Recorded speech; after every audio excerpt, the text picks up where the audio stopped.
আমি যখন জানছি দুইটা কবরে আযাব হচ্ছে, এর একটা ফয়সালা না করে আমি যাইতে পারছি না।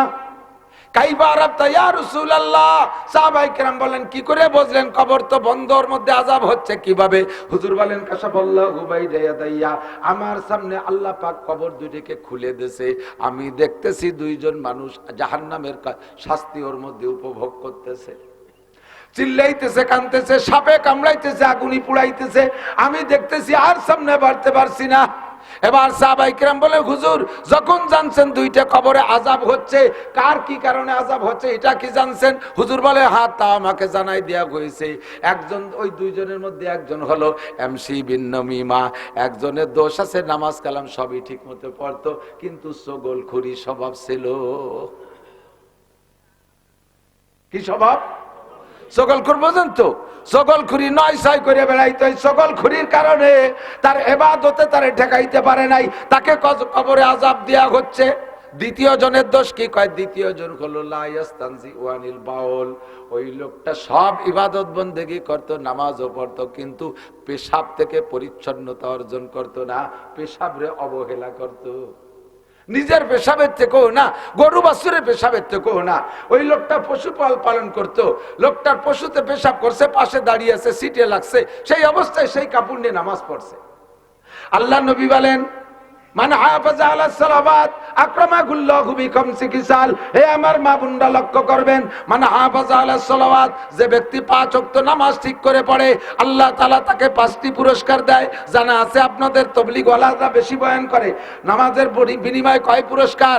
5 ওয়াক্ত নামাজে 5টা পুরস্কার। 1 নম্বরে ইউরফানহু যিকুল আইশ, তার দুনিয়ায় কোনো অভাব থাকবে না। 2 নম্বরে ওয়া আযাবুল কবর, তার কবর আযাব হবে না। 3 নম্বরে ইউতিহিল্লাহু কিতাবা হাসরের মাঠে নামাজি ব্যক্তির ডান হাতে আমলনামা দেওয়া হবে। 4 নম্বরে আমরু আলা সিরাতে কালবার, বিদ্যুৎ গতিতে পুল সিরাত পার হয়ে চলে যাবে। আর এই পুল সিরাতের উপরে তোমাকে এই সারের মতো, সাকর মতো বাঁশ দেয়া নাই, ধর্নার বাঁশ, ওতে কোনো বাঁশ বস নাই, চুলের চাইতে চিকুন, হীরার চাইতে ধার। দুনিয়ার চলনের দিক দিয়ে 30,000 বছর পথ চললে যত পথ যাওয়া যায় এতটা লম্বা হবে পুল সিরাত। এইটা বিদ্যুৎ গতিতে পার হয়ে চলে যাবে, কোথাও ঠেকবে না। 5 নম্বর ওয়ায়াদখুলুল জান্নাতা বিগাইরি হিসাব, বিনা হিসাবে জান্নাতি নামাজি কন্যা সুবহানাল্লাহ। এ ভাই কিয়ামতের ময়দানে মানে হুসিবা নুকিসা, হিসাবের কাঠগড়ায় যেই দাঁড়াবে সেই বিপদে পড়ে যাবে। ও জায়গা বিনা হিসাবে পার হইতে পারলেই লাভ। কি সিস্টেমে বিনা হিসাবে পার হওয়া যায়? নবী কয় 5 ওয়াক্ত নামাজ সুন্দর করে পড়লে বিনা হিসাবে জান্নাতে যাওয়া যায়। তাহলে 5টা পুরস্কারের 2 নম্বর পুরস্কার কবর আযাব হবে না। কি হবে না? একটু বুঝতে হবে, কি হবে না? কিসের? এই কবর আযাবের থেকে মাপ পাওয়া যাবে কিসের ওসিলায়? একটু কান, কিসের ওসিলায়? নামাজের ওসিলায়। এই নামাজে আপনাকে কবর আযাব থেকে মাফ করবে, কিন্তু ওই লোকটা নামাজি মানুষ, তারপরও তার কবর আযাব হয়। কারণ কি? লা ইয়াস্তানজি ওয়ানিল বাউল, ওই লোকটা পেশাব থেকে পরিচ্ছন্নতা অর্জন করতো না। নামাজের ফরজ 13টা, সাথে আর একটা মশলা শুনিয়ে যায়, নামাজের কয় ফরজ? আরকান আহকাম কয় ফরজ? আরকান আহকাম কয় ফরজ? 13 ফরজ। বাহিরে 7টা, ভিতরে 6টা। বাহিরে 7টার ভিতরে 1 নম্বরে শরীর পাক, 2 নম্বরে কাপড় পাক, 1 নম্বরে বলেন 1 নম্বরে, 2 নম্বরে, 3 নম্বরে নামাজের জায়গা পাক, 4 নম্বরে 70 টাকা। এভাবেই তো। তাহলে আমি এই আর শেষগুলো থাক, আমি শুরুতে দুটো নিয়ে একটু আলোচনা করে শেষ করে জায়গায় চলে যাই। 1 নম্বরে শরীর পাক, 1 নম্বরে, 2 নম্বরে কাপড় পাক। যারা পেশাব থেকে পরিচ্ছন্নতা অর্জন না করে তাদের 1 নম্বরে কাপড় নাপাক, 2 নম্বরে শরীর নাপাক। আর 13 ফরজের যে কোনো একটা ফরজ যদি মিস হইয়া যায় তাহলে তার নামাজ বাতিল, নামাজ হবে না। সজিদায় 1000 বার দিলেও কাম হবে না। ওই লোকটা পেশাব থেকে পরিচ্ছন্নতা অর্জন না করার কারণে তার কাপড় নাপাক, আর কাপড় নাপাক তো নামাজ হয় নাই, আর নামাজ না হওয়ার কারণেই কবর আযাব। বুঝেন নাই? কবর আযাব ঠেকাবে তো নামাজে, তার নামাজই হয় নাই। বহুত 90% পাবলিক, 90% পাবলিক নামাজি পাবলিক যারা পেশাব করতে যায়, জায়গাতে পেশাব করে একটু নাড়াচাড়া দিয়ে পানি দিয়ে 2 আইটি চলে আসে। আছে না নাই? আটা দেওয়ার পরে যে 3 ফুট পড়ছে তা গেছে কোন জায়গা? এ ভর্তি পারে কি পারে না? ফেলাই দেওয়ার পরে কিছুক্ষণ পর উবুর করে রাখবেন, যে তারপরে 2-3 ফুট পড়ে কিনা? পড়ে না? এত বড় মুখ আলা বোতল দিয়ে যদি পরে 2-3 ফুট পড়তে পারে তাহলে সে বোতল তো অত বড় মুখ না। তাহলে সে জায়গায় যে পরে আর 2-3 ফুট আসতে পারে কি পারে না? তো সে জায়গা ঢিলা ধরবে না। আমার এক শ্রেণীর ভাই আইছে, উনরা আহলে হাদিস দাবি করে, কয় যে হাদিসে বুখারী শরীফে কোনো জায়গা কুলুক ব্যবহার করার কথা পেশাবে আসে নাই। এমন ভাবে চাইছিয়ে চুলিয়ে সাফ করি কয়, তাতে মনে হয় যেন কুলুক ব্যবহার করলে গুনাই হবে। আরে কুলুকের কথা আসে নাই, কিন্তু পবিত্র অবস্থায় নামাজ পড়তে হবে, এটা আসছে কিনা? অপবিত্র অবস্থায় নামাজ পড়া যাবে, কাপড় পাক লাগবে, শরীর পাক লাগবে, সকলের শরীর একরকম না, কথা বলেন। ছোটবেলায় যখন শরীর স্বাস্থ্য ভালো থাকে, পেশাব করলে কলকল করে পেশাব করে মুহূর্তের মধ্যে সাফ হয়ে যায়, ওকে আটা দিলে একটুও পড়ে না।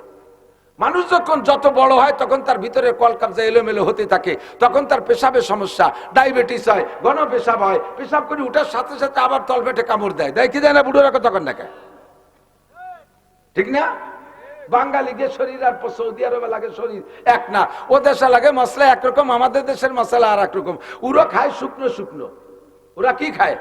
শুকনো খাবার বেশি খায়, পায়খানা করে ঘোড়ার মতো কড়ি করি, কোনো জায়গা মাহায় না। কাজেই একটু 3টে কুলুক দিয়ে মুছে ধুয়ে আসলে চলে। সাথে হুজুর 1 বদনা পানি নিতেন, পানি দিয়ে ধুয়ে আসলে আরো ভালো হয়, ঠিক না? পানি দিয়ে ধুইলে আরো সুন্দর হয়। অজস্র নবী আলাইহিস সালাম জীবনেও কোনোদিন বাথরুমে 1 বদনার বেশি পানি ব্যবহার করে নাই, 1 বদনার বেশি পানি ব্যবহার করে নাই। এখন যদি কও যে হাদিসের ভিতরে দেখছি নবী 3 ঢিলা আর 1 বদনা পানির বেশি ব্যবহার করে নাই, এর চাইতে বেশি ব্যবহার করা বেদাত, তাহলে আসো তুমি এবার দাঁত লাগাই আসো, একটু বুঝাই দিয়ে যাও। বাঙালিরা খায় খেচড়ি মেচড়ি, ডাল চাল, আটার যাও, কুড়োর দাপড়া, পেঁয়াজি, বেগুনি, সিঙ্গাড়া, পুরি, এ খাইয়া সাথে সাথে পেটের মধ্যে মেঘের মতো গুড়ুম গুড়ুম করে ডাক শুরু করে যা চাইয়ে ব্যাগ, ঠিক না? পায়খানায় যাওয়ার আগে 2 রান বাইয়ে লুঙ্গি 2টি ভিজে নষ্ট হয়ে গেছে। এই লোক যদি 3 কুলুক আর 1 বদনা পানি নিয়ে সাফ হতে যায়, তাহলে হবে? ওর তো দমকল মারিয়ে দিলেও সাফ হয় না। এ জায়গা তুমি কি বলবা? 3 কুলুক আর 1 বদনা বলবা না, এবার বলবা পবিত্র হয়ে যাইতে হবে। তাতে যদি তার নদীর মধ্যে সুবতি হয়, তবুও সুবতি হবে, ঠিক না? তাহলে তুমি এবার জায়গায় চলে আসছো, 3 কুলুক আর 1 বদনা বাজার ঘুরতেছেন, কি জন্য? তারা মারছে, মাইর খাইছে, দুঃখে না। উনি নবী আলাইহিস সালাম টেনশনে আছে, আমাকে তায়েফবাসীরা মারছে, আল্লাহ পাক রাগ কইরা, আমি তো আল্লাহর বন্ধু, আমি আল্লাহর বন্ধু, বন্ধুকে মারছে, এই রাগ কইরা আল্লাহ পাক তায়েফবাসীদেরকে ধ্বংস করে না দেয়, তায়েফবাসীদেরকে ধ্বংস করে না দেয়। এই দুশ্চিন্তায় নবী 90 দিন পর্যন্ত হাসেন নাই। মাইর খেয়ে আইসা কান্নাকাটির ভিতরে, ঘরে একজন মেয়েও নাই, সব মেয়েদের বিয়ে হয়ে গেছে। একজন স্ত্রী ছিলেন খাদিজা, তিনিও 2 বছর আগে ইন্তেকাল করেছেন, উনিও কিছুদিন আগে ইন্তেকাল করেছেন। ঘরে স্ত্রী নাই, মা নাই, বাপ নাই, ভাই নাই, বোন নাই, আপন বলতে কেউ নাই। দাদা পাহারাদারি করতো, সে চলে গেছে 6 বছর বয়সে। চাচা যান খাজা আবু তালেব, উনি চলে গেছেন কিছুদিন আগে। আপন বলতে কেউ নাই, মায়ের খাইয়া এসে দাঁড়াবে কার কাছে, এমন কোনো মানুষটা নাই। এই মনের ভিতরে বিশাল কষ্ট নিয়া আজকে রাত্রে আর ভালো লাগতেছে না, নিজের ঘরে অস্থির লাগতেছে। কাবা ঘরের পাশেই জায়গাটার নাম, ওই জায়গার অল্প একটু একেবারে 30 থেকে 35 হাত দূরে, আল্লাহু আকবার, এই জায়গা হুজুর আলাইহিস সালাতু ওয়াস সালামের একজন ফুফু হযরত উম্মে হানি রাদিয়াল্লাহু তাআলা আনহা, নবী আলাইহিস সালাতু ওয়াস সালামের ফুফু উম্মে হানি রাদিয়াল্লাহু তাআলা আনহার বাড়ি। হুজুর নিজের বাড়ি থেকে আইসা গভীর রাতের ভিতরে, রাতের প্রথম দিকে এসে বলছে, ফুফু যান, আজকে আমার ঘরের মধ্যে ভালো লাগতেছে না, অস্থির লাগতেছে, আমি আপনার ঘরে থাকবো। হুজুর ফুফু যান বললেন, ঠিক আছে বাবা, ছোট ঘর, 2 ভাবো ফুফু বাতি যত, একটু এই ঘরের ভিতরে এক রুমে থাকা যাবে না, আমি বাইরে থাকি, মহিলা মানুষ, বুড়ো মানুষ, তুমি ঘরের মধ্যে থাকো। নবী আলাইহিস সালামকে ঘরে দিয়ে কয়, তোমার শত্রু মিত্রের অভাব নাই, কাজে তুমি ঘরের মধ্যে থাকো, আমি বাইরে থাকি। ফুফু যান বাইরে শুইলেন, নবীকে ঘরের মধ্যে ঢুকাই দিয়ে কয়, বাবা ভিতর দিয়ে তুমি খিল আটকাই দাও, ভিতর দিয়ে খিল আটকাই দাও। খিল আটকাই দিয়ে ঘুমিয়ে আছে। গভীর রাত, হঠাৎ করে দেখে কে যেন মাথা মালিশ করে, আর একজন পা ম্যাসেজ করে। এই পা মাথা ম্যাসেজ আর মালিশ দেখে নবী আলাইহিস সালাতু ওয়াস সালাম মাথায় টাচ লাগার সাথে সাথে সজাগ হয়ে গেছে। চোখ খুলে দেখে মাথার কাছে একজন বসা, পায়ের দিক তাকায় দেখে পায়ের কাছে একজন বসা, প্রাথমিকভাবে আতঙ্কিত, আল্লাহ কি খবর, শত্রু কি ঢুকে গেল নাকি ঘরের ভিতরে। চতুর্দিক দিয়ে তো আবু জাহেল, আবু লাহাব, উতবা, সাইবা, ওয়ালিদ ইবনে মুগিরা, এই সমস্ত বদমায়েশরা তো পাইতারা দিয়ে বেড়াচ্ছি। আমি ঘরের ভিতরে দেখি লটকাই ঘুমাইলাম, কে আসলো ঘরের ভিতরে, দুইজন তাগলা তাগলা জোয়ান। হুজুর আতঙ্কিত অবস্থায় বলছে, মা নান্তুমা, এ তোমরা দুইজন কারা, আমার গায়ে হাত দিলে কেন, নাড়াচাড়া দিয়ে সজাগ করলে কেন, লিমা আই কস্তমানি, তোমরা দুইজন আমারে কেন সজাগ করলে। মাথার কাছে জিব্রাইল, উনি জবাব দিলেন, লা তাহজান ওয়ালা তাখাফ, টেনশন করেন না, ভয় পেন না, আনা জিব্রাইল ওয়া হাদা মিকাইল, আমি জিব্রাইল আর পায়ের কাছে মিকাইল, একটু কন্যা সুবহানাল্লাহ। ঢুকলেন কিভাবে? ঘরের উপরের মটকা খুলে ও জায়গায় যে জিব্রাইল ঢুকছে। জিব্রাইল আর মিকাইলের ঢুকতে তোর রাস্তা লাগে না মেলা। এত শাক্কালবি আশকালি মুক্তালিফা, পিপিলিকার রূপ ধারণ করতে পারে, বাতাস হয়ে ঢুকে যাইতে পারে, ভিতরে ঢুকে মানবের রূপ ধারণ করছে। এবার হুজুরকে বলতেছে, হুজুর এ জায়গাতে একটু বাইরে যাইতে হবে। কিভাবে যাব? কয় দরজা খোলা যাবে না। নেবেন কিভাবে? কয় আমরা সিস্টেম করে নেব।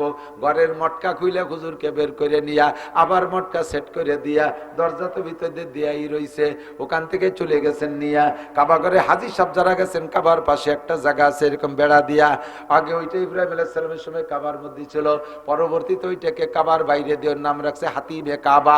তওয়াফ করতে ওটুক সহই তওয়াফ করা লাগে। ওর উপরে আছে একটা মিজাবে রহমাত, কাবার সাল, কাবার ছাদের থেকে বৃষ্টি নামলে পানি পড়ার জন্য স্বর্ণ দিয়ে একটা ডোঙ্গা বানানো আছে, ওইটার নাম হলো মিজাবে রহমাত। ওই হাতিমে কাবার ভিতরে নিয়ে মিজাবে রহমাতের তলে নবীকে শোয়াইছে। জিব্রাইল আর মিকাইল দুইজন পাশে বসা। হুজুর বলেন, আমি রাআইতু বিআইনাই, আমি চোখ দিয়ে দেখতেছি, একটু আমি ঘুম না, পূর্ণ সজাগ। আমার পাশে একটা তসতুম মিনাজ যাহাব, স্বর্ণের একটা পাত্র রাখা আছে, মুলাওয়াতুম মিনান নূর, ওই স্বর্ণের পাত্রটা থই থই করতেছে। এমন পানি, ভিতরে পানি, কিন্তু পানি আবার বুঝতেছি না, পানির থেকে আবার নূর চমকাইতেছে, আলো চমকাইতেছে, স্বর্ণের মতো জিলজিল করতেছে, ওর ভিতরে নূর বেরোচ্ছে।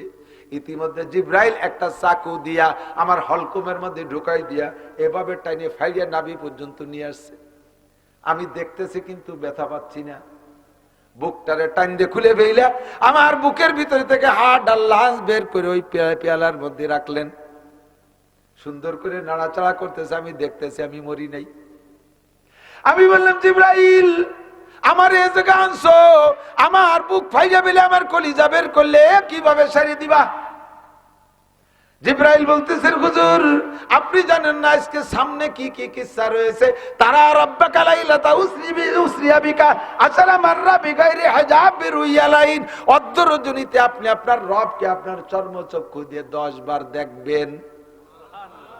আরে বোঝে নাই কন্যা সুবহানাল্লাহ। কয়বার? মুসা নবী আল্লাহর একটুক নূর একবার দেখে চিৎকার করে বেহুশ হয়ে পড়ে গিয়েছিল। তুর পাহাড় পুড়ে ছাই হয়ে সুরমা হয়ে গেছিল, সহ্য করতে পারে নাই। 40 বছর একটানা আল্লাহর সাথে গল্প করার পরও আল্লাহর এক জাররা পরিমাণ নূর সহ্য করতে পারে নাই। আর আজকে আপনি সরাসরি আল্লাহর নূর দেখবেন, আল্লাহকে দেখবেন, মাঝে কোনো পর্দা পার্টিশন থাকবে না, আপনি সহ্য করতে পারবেন না। আপনার যে বাল্ব আছে এই বাল্বটা হলো 50 ওয়াটের বাল্ব, আর আল্লাহ পাকের কারেন্টের লাইন হলো 33,000 ভোল্টেজ। এই 33,000 ভোল্টেজের সকেটের সামনে আপনার এই 50 ওয়াটের বাল্ব টেকবে না।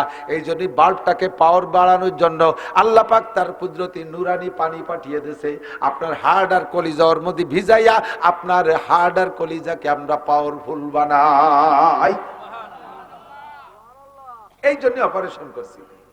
এবার হুজুর বলেন, আমি দেখতেছি কলিজায় না ভিতরে দিয়ে মিশাই দিয়ে জিব্রাইল টান দিছে, আর আমার বুক আগের মতো সুন্দর হয়ে গেছে, একটু ব্যথা পাই নাই।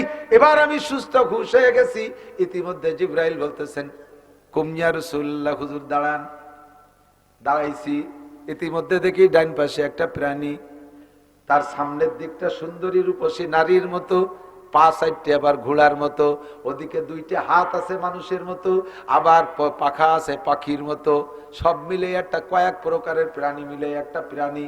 মুখের সাইডটা এত সুন্দরী, এত সুন্দর, এত সুশ্রী, অমন সুন্দরী নারী আমি দুনিয়ায় কোনোদিন দেখি নাই।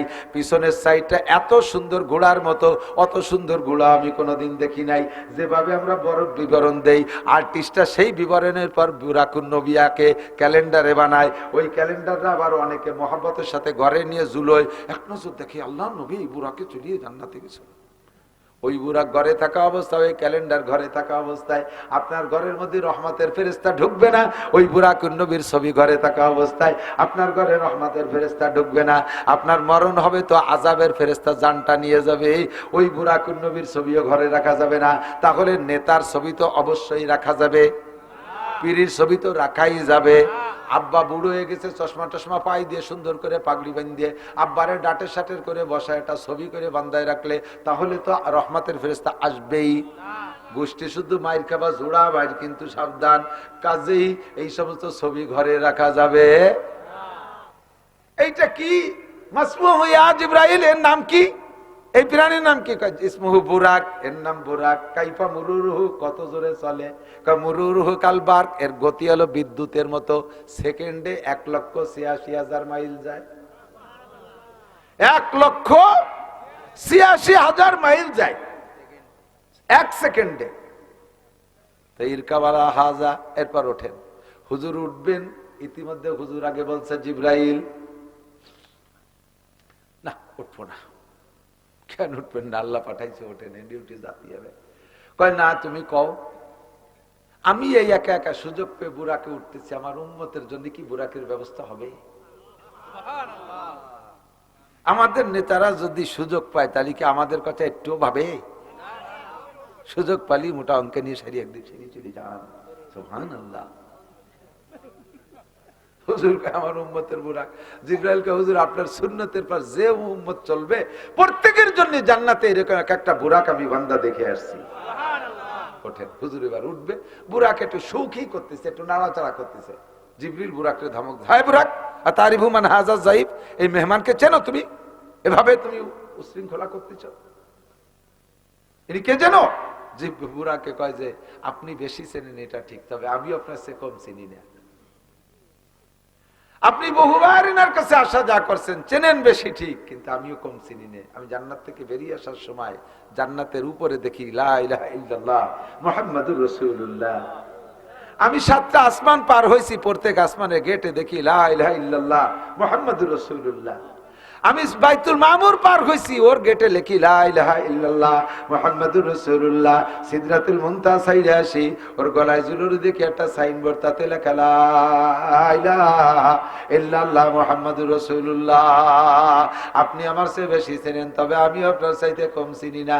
তাহলে এমন কেন করতেছিস? কয় হুজুর ও জিবরাইল, আমার নবীকে আমি আরোহণ করে আমি ধন্য হব, তবে আমার কাছে ওয়াদা করতে হবে আজকে আমি ছাড়া আর কোনো বুরাক দুনিয়ায় নাই। আমার নবী যেদিন জান্নাতে যাবে, জান্নাতের সকল বুরাক আইসা নবী পাকের কদমের কাছে এসে লাফালাফি করবে আর বলবে ইরফা আলা হাদা ইরফা আলাইয়া, আমার পর ওঠেন, আমার উপরে ইরকাব আলাইয়া, আমার উপরে চড়েন। হুজুর যে আজকে আমার কাছে ওয়াদা করতে হবে, সেদিন লক্ষ লক্ষ বুরাকের ভিতরে আমিও থাকবো, অন্য কোনো বুরাকে চড়তে পারবে না আমারে ছাড়া। এই কথা বললে আমি একটু তৃপ্তি সহকারে বহন করতে পারবো। হুজুর ওয়াদা করুক। হুজুর কয় জিবরাইল বুরাকে কি কয়? কয় হুজুর বুরাক অ্যানিম্যাল হইল, আসল কথাই কয়। আপনি তার কাছে ওয়াদা করেন, এই দুনিয়ায় তোরে ব্যবহার করছি, জান্নাতের মধ্যে আমি তোকেই ব্যবহার করব। হুজুর এই ওয়াদা করার পরে বুরাক একেবারে পাথরের মতো জমি গেছে। নবী পাক এবার বসছেন, রওনা দিল জিবরাইল সাথে। বুরাক যাইতে যাইতে যাইতে যাইতে এই যুবকরা আমার দিক তাকাও, ইউটিউবের ভিতরে অনেক খবর, ইসরায়েল ইহুদিদের খবর শোনা যাচ্ছে না? একটা নাম ওরা কইতে যে নাম পড়তে বিরাই পরিবর্তন হয়ে গেছে। ভারতের ভিতরে একটা নাম আছে মাদানীপুর, মাদানীপুর, অথচ ওরা কয় মেদিনীপুর। নষ্ট হয়ে ফেলাইছে। জায়গাটার নাম বাইতুল লাহাম। ইসরায়েলের ভিতরে এই জায়গাটার নাম বাইতুল লাহাম, ওরা কয় বেতেলহাম, আবার কেউ কয় বেতলাহাম। সাংবাদিক এক একজনের মুহি এক একটা শুনতেছি জানি। জায়গাটার নাম বাইতুল লাহাম। এই জায়গা হযরত ঈসা আলাইহিস সালামের জন্ম হয়েছিল। ওই পর্যন্ত গেছে। যার পরে এক রাতের বেলায় ওখানে যে জিবরাইল বলছে ইয়া রাসূলুল্লাহ, জিবরাইল আগে বুরাককে বলছে বুরাক কুম দাঁড়াও। বুরাক দাঁড়াইছে, হুজুরকে বলছে ইনজিল ইয়া রাসূলুল্লাহ, হুজুর একটু নামেন। হুজুর বললেন কেন নাম ওই জায়গা কি? কয় যে হাজা বাইতুল্লাহাম, এই জায়গাটার নাম বাইতুল্লাহাম। কয় এই জায়গার ফজিলত কি? কয় এটা মাউলিদু ঈসা আলাইহিস সালাম, এই জায়গায় ঈসা আলাইহিস সালাম জন্ম নিয়েছিলেন। আর ঈসা আলাইহিস সালামের জন্মের কিসসা তো আমি কোরআনে যা পড়ছি, ও জায়গায় একটা খেজুর গাছ আছে, মরা খেজুর গাছ ছিল। ঈসা আলাইহিস সালামের মা মারিয়াম আলাইহিস সালামকে আল্লাহ বলেছিলেন ওয়া হুজ্জি বিজিজিন নাকলাতে তুসাকিত আলাইকা রুতাবান জানিয়া। মারিয়াম ঈসা আলাইহিস সালামকে জন্ম দেওয়ার পরে এখন ক্ষুধার পিপাসায় কষ্ট হবে, এখন বললে আল্লাহ আমি খাবো কি? আল্লাহ পাক বললেন যে এই যে খেজুর গাছ আছে, যেই খেজুর গাছের নিচে ঈসা আলাইহিস সালামকে ডেলিভারি করছে, ওই খেজুর গাছটা বহুকাল আগে মাথা টাথা মরিয়ে শু হয়ে গেছে। জিবরাইল কয় খেজুর গাছে ধাক্কা দেন, পাহা খেজুর পড়বে। মারিয়াম কয় আমারই এত পাগল বালি হবে কে? খেজুর গাছে খেজুর পড়বে, খেজুর তো নাই, তার মাথাও নাই, কবে মরিয়ে নাড়ি হয়ে গেছে, পাতাও নাই, আমি তা ধাক্কা দিলি খেজুর পড়বে? জিবরাইল কয় এই প্রশ্ন তো আপনার করা উচিত ছিল না। আপনিও জানেন নারী পুরুষের মিলন ছাড়া পেটে বাচ্চা হয় না, আর আপনার কোনো স্বামী নাই, বিনা পুরুষে আপনার পেটে যে আল্লাহ তাআলা সন্তান দিতে পারে, ওই আল্লাহ তাআলা মরা খেজুর গাছে খেজুর দিতে পারে কি পারে না? মারিয়াম কা হা ভুল হয়ে গেছে, ঠিকই কইছেন। তা ধাক্কাটা দেন, দেশে ধাক্কা। আরে খেজুর গাছ যতই মরক দাঁড়াই রইছে তো, আর সবে মাত্র বাচ্চা ডেলিভারি দিয়েছে, নবপ্রসূতি মহিলা, শরীর দুর্বল, সে খেজুর গাছের নাড়াই কি ধাক্কা দিয়ে কি নাড়াইতে পারে? কিন্তু একটু ধাক্কা মারছে, একটা চিকুন ডালকে ধাক্কা দিলে যেরকম তুলতুল করে নড়ে, খেজুর গাছটা ওইরকম নড়ছে। আর একে ঝাঁকিতে প্রথম ঝাঁকিতে 44 সের খেজুর পড়ছে।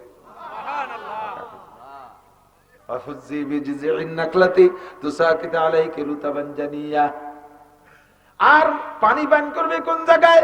ঈসা আলাইহিস সালামের পায়ের ধাক্কায় সেখান থেকে পানির ফোয়ারা জারি।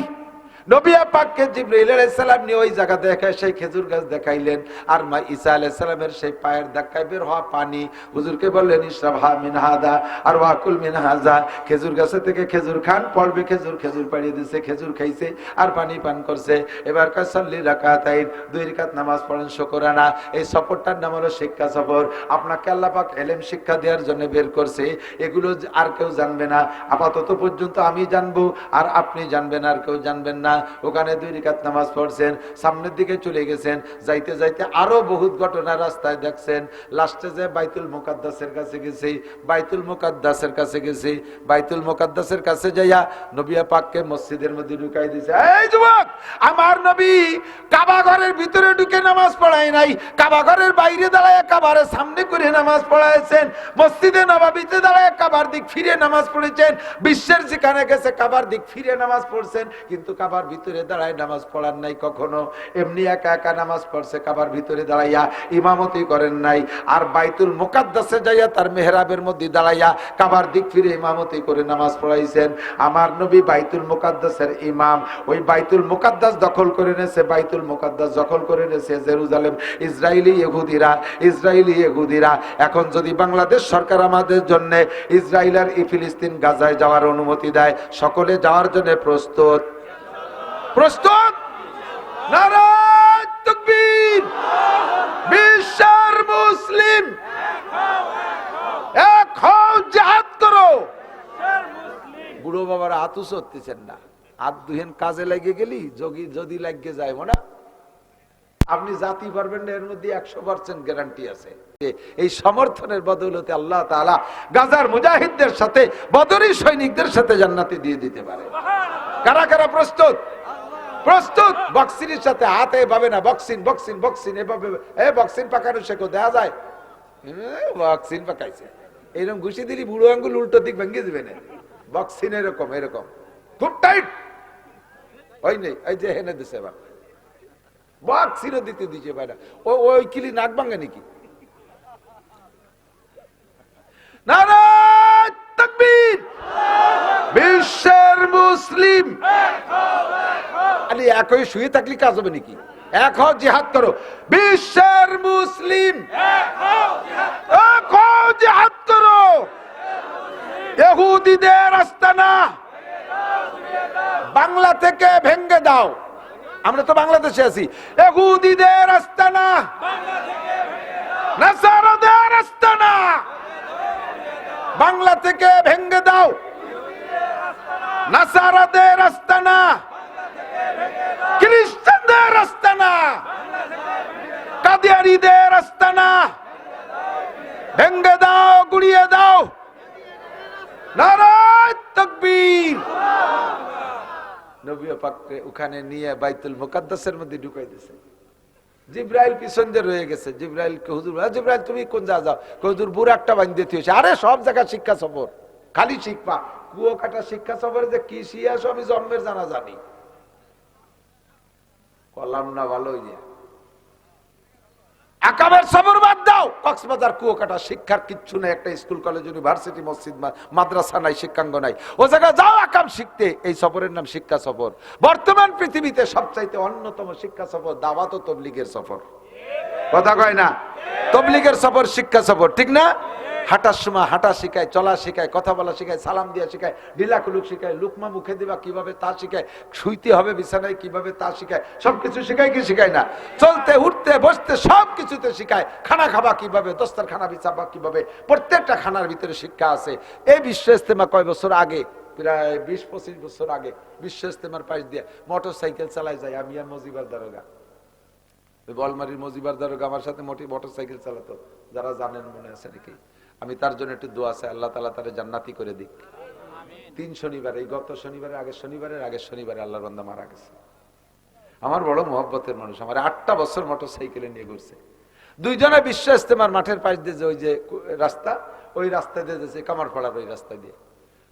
তো গাড়ির প্যাচ পড়ছে, মোটর সাইকেল রাস্তার ডাইন দিক চলে গেছে। উনি তো পুলিশই ঠেক দিয়েছে। তো উনি বলছে ভাই আমি পুলিশের লোক।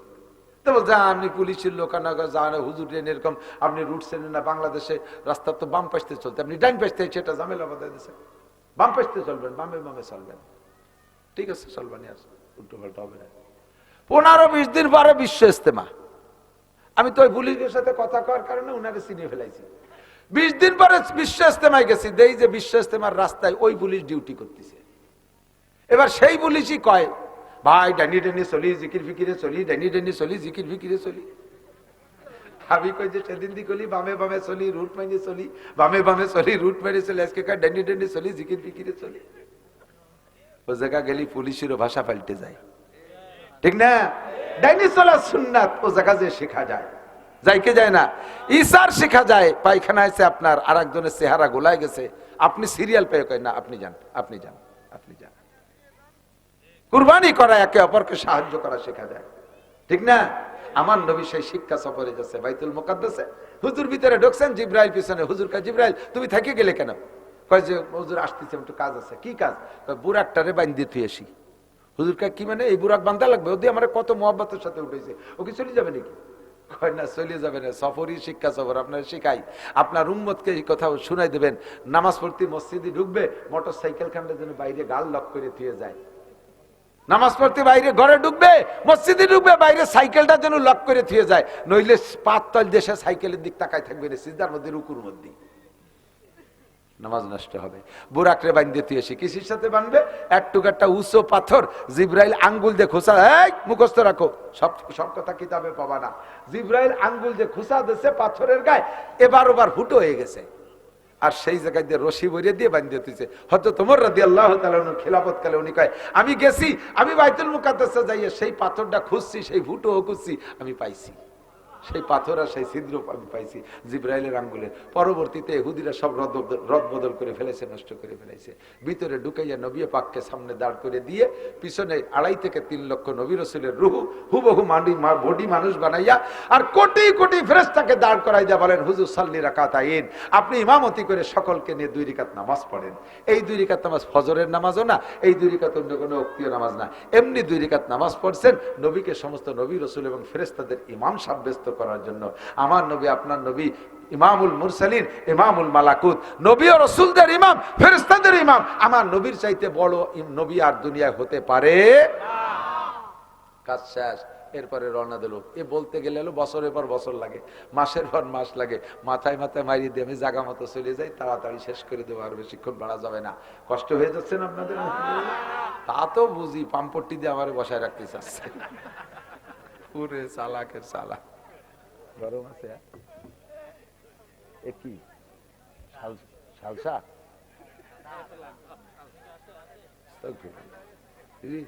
চা তো 2 প্রকার, দুধ চা আর লাল চা। এই যে 3 নম্বর প্রকার কালা চা। ওই কাপ দিয়ে 10 কাপ বানালি খাওয়ার মতো হবে, তার আগে হবে না। কষ্ট হচ্ছে? আসেন আসেন। নবী আলাইহিস সালাতু ওয়াস সালাম এই সামনে মাস, কালকের রাত হবে, আজকে যদি চাঁদ না উঠে থাকে কালকের ভিতরে কোনো সন্দেহ নেই, আগামীকাল থেকে রজব মাসের 1 তারিখ। চাঁদ ওঠার সাথে সাথে দোয়া পড়বেন, আল্লাহুম্মা বারিক লানা ফি রজাবা ওয়া শাবান ওয়া বাল্লিগনা রমাদান। আল্লাহ রজব ও শাবানের বরকত দান করো, বলেন আমিন। ওয়াবাল্লিগনা রমাদান, মেহেরবানি করে আর 2 মাস পরে রমজান আমাদের সকলকে নসিব করো। 9 মাস বাঁচায় রাখছো আল্লাহ, দয়া করে রমজান মাস পর্যন্ত পৌঁছাই দাও। এবার রমজান মাসে যখন পৌঁছে যাবেন তখন যেন এবার বলেন না যে আল্লাহ রমজান পাইয়ে গেছি, পয়লা রমজান মারিয়ে দাও। এতদিন বাঁচায় রাখছো, রমজান পাইতে চাইছি, তা তো পাইয়ে গেছি, এবার যদি আল্লাহ কয় তুই রমজানের কথা কইছি পাইছি মারি দেবো, এবার রমজান পাইয়ে কবেন কি আল্লাহ আমারে লম্বা হায়াত দাও, আমারে লম্বা হায়াত দাও, যেন অনেকদিন রমজান মাস পাই, অনেক অনেক রমজান ইবাদত করতে পারি। এই দোয়া করবেন রমজান মাসে। এখন থেকে দোয়া, আল্লাহুম্মা বারিক লানা ফি রজব ওয়া শাবান ওয়া বাল্লিগনা রমাদান। রজব আর শাবানের বরকত দাও, মেহেরবানি করে রমজান মাসে পৌঁছাইয়া দাও। আজকে থেকে পড়া শুরু করে দিবেন, 2 মাস পড়বেন রমজানের চাঁদ উঠার আগ পর্যন্ত। নবী পাককে নিয়ে চলে গেছে জিবরাইল, যাইতে যাইতে 7 আসমান পার হইছে, বহু নিদর্শন দেখছেন। এরপরে 7 আসমানের উপরে যে একটা মসজিদ, ওই মসজিদের নাম হলো বাইতুল মামুর। ওখানে গিয়ে দেখে বিশাল একটা নূরের মসজিদ। নবী পাক বললেন জিবরাইলে শাহজা এইটা কি? কয় এটা মসজিদুল মালাইকা, এই মসজিদে নামাজ পড়ে ফেরেশতারা। কয় ফেরেশতারা কে কি রকম নামাজ পড়ে? হুজুর জিবরাইল জবাব দিলেন, হুজুর একদল ফেরেশতা এই মসজিদে নামাজ পড়ে, যেই ফেরেশতা একবার নামাজ পড়ে ওই ফেরেশতা আর জীবনে কিয়ামতের আগে কোনোদিন যাইতে সুযোগ পাবে না। এক জমাতে 50,000 ফেরেশতা নামাজ পড়ে এই মসজিদের ভিতরে, একবার যে পড়বে আর কিয়ামতের আগে চান্স পাবে না। আর একের পর এক পড়তেছে আর বের হইতে তালে আছে। এইভাবে ফেরেশতারা ওখানে নামাজ পড়েন, নাম হলো বাইতুল মামুর। হুজুর ওখানে যাইয়া 2 রাকাত নামাজ পড়লেন, নামাজ পড়ে বের হইয়া বলেন চলেন যাই। আর কদ্দুর জাতি হবে? আল্লাহু আকবার। এই খেয়াল হচ্ছে না, শুনে এই জমিন থেকে প্রথম আসমান যত দূর না, প্রথম আসমান মুটা অতটুক, এই 2টা মিলে যতটুক পরের ফাঁকা অতটুক, 3টা মিলে যতটুক দ্বিতীয় আসমান মুটা অতটুক। এইভাবে গুণ হইতে হইতে জমিনের থেকে নিয়ে 7 আসমানের লাস্ট যত দূর, ওখান থেকে বাইতুল মামুর আরো অত দূর। এখান থেকে বাইতুল মামুর যত দূর, ওখান থেকে সিদরাতুল মুনতাহা আরো অত দূর। তালিফিরা টায়ারাট পর্যন্ত হবে না বাঙ্গা। এত দূর যাওয়ার পরে বাইতুল মামুরের পরে সিদরাতুল মুনতাহা, এ জায়গায় একটা বড়ই গাছ। কি গাছ? বড়ই গাছ। সামারুহা কাল কুলাল, আমাদের দেশে বড় বড় মাটি ছিল না ধান রাখার, এরকম একটা ফল, আর তার একটা পাতা হলো এত বড়। ওই গাছের একটা পাতা যদি এরকম দুনিয়ায় সাদুয়া বানাই দেওয়া হতো, সারা দুনিয়ার 800 কোটি মানুষ এক পাতার তলে দাঁড়াতে পারত। এইরকম পাতা গাছে ভরা। হুজুর ওখানে গেলেন, দেখলেন বহু কিছু, তা বলতে গেলে আরো 2-3 দিন লাগবে না, সে জায়গায় যাচ্ছি না। এরপরে ওখান থেকে হুজুর বলতেছেন জিবরাইল আর কদ্দূর আছে? আইসিনি কার শাজিমে? কয় না, ইনদাহা সিদরাতুল মুনতাহা ইনদাহা জান্নাতুল মাওয়া। এই সিদরাতুল মুনতাহা গাছের পাশে পরপর 8টা জান্নাত সাজানো, তার ভিতরে একটা জান্নাত একেবারে নিকটে, যেটা সেটার নাম হলো জান্নাতুল মাওয়া। জিবরাইল তাহলে এনতে চলে যেতে হবে নাকি? কয় যে না, আপনার তো আরশে আজিমে যেতে হবে। কয় চলো। আমার আর 1 চুল পরিমাণে উড়ার ক্ষমতা নাই, উপরে 1 চুল যদি উড়ি, আগার একসারিমু এবার তার পরাম ফরুগে তাজাল্লি বসুজাত পরাম, আমার 600 ডানা আল্লাহ নূরে পুড়ে ছাই হয়ে যাবে। উপরের ফেরেশতারা এর নিচেই যাইতে পারবে না, নিচের ফেরেশতারা এর উপরে যাইতে পারবে না। এইটা হলো বর্ডার, এইটার নাম হলো সিদরাতুল মুনতাহা। ও জিবরাইল, তারপরে আমি কার সাথে যাব? আর পথ আছে কতটুকু? কয় হুজুর পথ বেশি নাই, জমিনের থেকে যতটুকু আইছে আর মাত্র এতটুকু আছে, এটুকু আপনার একা যাতে হবে। হুজুর কাছে যাবো কি দিয়ে? বুরাক যাবে না? কয় না, বুরাকেরও বাপেরও ক্ষমতা নাই, বুরাকের তো আব্বা নাই, তারপরেও জাতি পারবে না ওপাশে। এবার আপনি একা যাবেন, কিসে যাব? আসতেছে যানবাহন। বলতে বলতে একটা সবুজ জায়নামাজের মতো চলে আসছে, এর নাম হলো রফরফ। এর নাম রফরফ। রফরফের শব্দ যেমন বুঝতেছেন, রফরফ মানে একটু ব্যস্ত, তাড়াতাড়ি, এটার গতি ওইরকম তাড়াতাড়ি। এইটার উপরে বসেন, উইটা এইটা আপনারে নিয়ে যাবে। ও আবার কত জোরে চলে নাকি আস্তে চলে, ও তো কোনো হাত পাও দেখতে করতেছি না। কয় হুজুর বুরাকের চাইতে 100 গুণ বেশি জোরে চলে। এটার পর বসার পরে একে টানে আরশে আজিমে চলে গেছে। আল্লাহু আকবার। আরশে আজিমে যাওয়ার পরে নবী পাককে ওখান থেকে আল্লাহ পাক বলছে এটাই তোমার আরশ। জিবরাইল তো নাই সাথে। এখন ওই জায়গা হুজুর জুতা খুলে সামনের দিকে আগাইতে গেছে। আল্লাহ কয় তোমার জুতা খুইল না? কয় আল্লাহ তুমি কোরআন শরীফে বলছো, আমি নিজেই পড়ে আসছি, মুসা নবী তুর পাহাড়ে যাওয়ার সময় তুমি বলছো ফাকলা নালাইক ইন্নাকা বিল ওয়াদিল মুকাদ্দাসি তুয়া। ও মুসা, এই পবিত্র পাহাড়ে তুমি জুতো বাইতে আসতে পারবে না, জুতো খুলে আসো। দুনিয়ার একটা পাহাড়ে যদি জুতো খুলে যাওয়া লাগে, তোমার আরশে আজিম আমি কিভাবে দুনিয়ার জুতো নিয়ে আসবো? আল্লাহ কয় মুসার জুতো আর তোমার জুতো একদমে বিক্রি হয় না, তুমি জুতো পাই দিয়ে আসলে আমার আরশের মর্যাদা বাড়িয়া যাইবে। সামনে যে বসছে কোন ভাবে বসে? আসন গাড়া দিয়ে দুই হাঁটু উঠাইয়া আর তাহিয়াতু সূরাতে বসছে। একেবারে আল্লাহর সামনে যেমন বসা দরকার। আল্লাহ কয় বিমা জিতা মিনাদ দুনিয়া ইয়া হাবিবি, বন্ধু দুনিয়া থেকে আমার জন্য মিষ্টি আসটা কি নিয়ে আসছো? দোস্তের বাড়ি দোস্ত আসে, খালি হাতে আসে না, তুমি কি নিয়ে আইছো? নবী পাক কয় আত্তাহিয়াতু লিল্লাহি ওয়াস সালাওয়াতু ওয়াত তাইয়্যিবাত। কোন ময়রার দোকানের মিষ্টি আনি নেই আল্লাহ। আত্তাহিয়াতু লিল্লাহি ওয়াস সালাওয়াতু ওয়াত তাইয়্যিবাত, সমস্ত পবিত্রতা, সমস্ত জানি ইবাদত, সমস্ত মালি ইবাদত আমার পক্ষ থেকে যত যা কিছু করা সম্ভব একমাত্র তোমারই জন্য নিয়ে আসছি। আমার এই মিষ্টি হলো এই। আল্লাহ খুশিতে একেবারে যথোপযুক্ত হাদিয়া পেয়ে আল্লাহ পাক বলতেছেন আসসালামু আলাইকা আইয়ুহান নাবিয়্যু ওয়া রাহমাতুল্লাহি ওয়া বারাকাতুহু। ও বন্ধু, আমি যা কামনা করছি তুমি সেই হাদিয়া আমার জন্য নিয়ে আসছো, কাজে আমি খুশি হইয়া আমার পক্ষ থেকে যত শান্তি রহমত আর বরকত সব তোমাকে দিয়ে দিলাম। নবী পাক কয় আল্লাহ আমি একা নিতে পারবো না, তোমার এই শান্তি রহমত আর বরকত আমি একা নিলাম না। আসসালামু আলাইনা ওয়া আলা ইবাদিল্লাহিস সালিহিন, তোমার শান্তি রহমত আর বরকত আমার গোটা ঈমানদার মুত্তাকিন পরহেজগার উম্মতের পক্ষ থেকে গ্রহণ করলাম। আমি একা নেব না, আমি সবার পক্ষ থেকে নিলাম। রহমতে আলম রহমাতুল লিল আলামিন আমাদের সকলের পক্ষ থেকে আল্লাহর রহমত গ্রহণ করে নিয়ে আসছেন। বুঝছেন তো? আত্তাহিয়াতু 8 জন ফেরেশতা আল্লাহর আরশ ধরে উঁচু করে রাখছে, এর কারণে হামেলাতুল আরশ। এই 8 জন ফেরেশতা দূর থেকে শুনিয়া অন্য জায়গা কয় সাধু আল্লাহ ইলাহা ইল্লাল্লাহ ওয়া আশহাদু আন্না মুহাম্মাদান আবদুহু ওয়া রাসূলুহু। আমরা সাক্ষী দেই আল্লাহ ছাড়া কোনো মাবুদ নাই, সাক্ষী দেই মুহাম্মদুর রাসূলুল্লাহ ছাড়া কোনো নবী নাই, আর কোনো নবী লাগবে না। তবে দুইজনে যা বলছেন এই ব্যাপারে আমরা সাক্ষী থাকলাম। আমরা 8 জন সাক্ষী। আল্লাহ রহমত আর বরকত দিয়েছেন আর নবী তা উম্মতের পক্ষ থেকে গ্রহণ করেছেন। এর নাম হলো তাশাহুদ, এর নাম তাশাহুদ। এই 3 জনের কথা মিলে আত্তাহিয়াতু পুরা তায়াতু নামাজের ভিতরে পড়া ওয়াজিব। আল্লাহ পাক রব্বুল আলামিনের দরবার থেকে এবার সাক্ষাতের পরে এবার চলে আসতেছেন, অনেক কিছু শিক্ষা দিয়েছে, অনেক কিছু হাজার হাজার এক পুরো কোরআন হাদিস সব বলা লাগবে বলতে গেলে। অবশেষে আল্লাহ পাকের কাছে থেকে যখন আসে, আল্লাহ কয় বন্ধু তুমি একটা জিনিস নিয়ে যাও উম্মতের জন্য। কয় নিব, কি নেব, কি দিবা আল্লাহ? কয় 50 সালাওয়াত, 50 ওয়াক্ত নামাজ তোমার আর তোমার উম্মতের উপরে ফরজ করা হলো। এই 50 ওয়াক্ত নামাজ নিয়ে যাও। নবী খুশিতে বাগ বাগ। কোন নবীর উম্মতরে আল্লাহ এত নামাজ দেই নেই, আমারে ভালোবাসে, আমার উম্মতরে ভালোবাসে, তাই 50 ওয়াক্ত দিছি। আল্লাহ নবী আর কোনো কোথাও কথাবার্তা না কইয়া উড়ামুড়া না কইয়া 50 ওয়াক্ত নিয়ে খুশিতে চলে আইছে।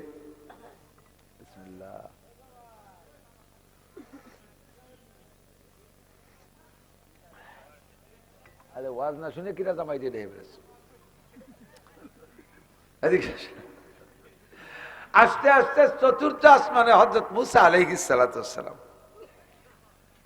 মুসা আলাইহিস সালামের কাছে আসছে। যার সময় কথা হইছে, আসার সময় যখন মুসা আলাইহিস সালামের বাড়িতে আসতেছে, আসসালামু আলাইকুম ইয়া রাসূলুল্লাহ বিমা জিতা মিনাল্লাহ। রাসূল, আল্লাহ আপনাকে কি হাদিয়া দিয়েছে, আপনাকে আপনার উম্মতের জন্য একটু বলে যাবেন না? যার সময় দেখালো এখানে না কই চলে যাচ্ছেন। হুজুর খুশিতে বলছেন 50 সালাওয়াত। কোন নবীকে আল্লাহ দেয় নাই, কোন নবীর উম্মতকে দেয় নাই, আমাকে আমার উম্মতকে আল্লাহ 50 ওয়াক্ত নামাজ দিয়েছে।